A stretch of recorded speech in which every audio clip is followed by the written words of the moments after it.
Bullet master, Tipo AK, salute. Utopeza baba, your Black Shadow King Samuel, King Now. The past generation, family salute. Aswakuzi kuti bullet zvande zvakuzi iyo shamari takagadzira zita wazorikireta zvedonoenda kuteta moyo wangu paruwa ukwata no game kundini kumberi pedu kwakashata taona ndapaza marata ndiri kudo guru muswe ndagara ndaupeta lavu haitongode kupfeka ndikabvaruka nehati brekiwa handina kwandotengwa sori zvako utatondirenga mamistakes kusite kwako always hapati sina success kana ndikazvifunga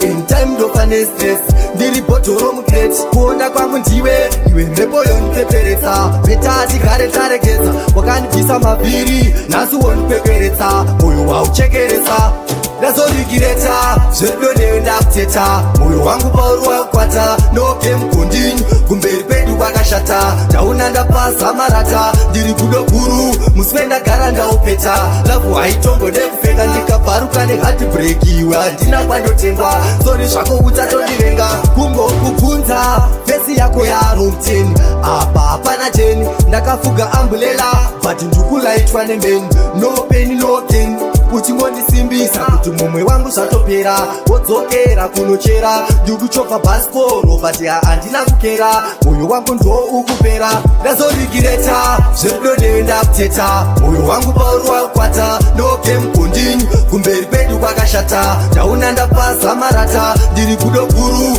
muswe ndagara ndaupeta lavu haitombode kupfeka ndikabvaruka nehati brekiwa handina kwandotengwa sori zvako utatondirenga mamistakes kusite kwako always hapati sina success kana ndikazvifunga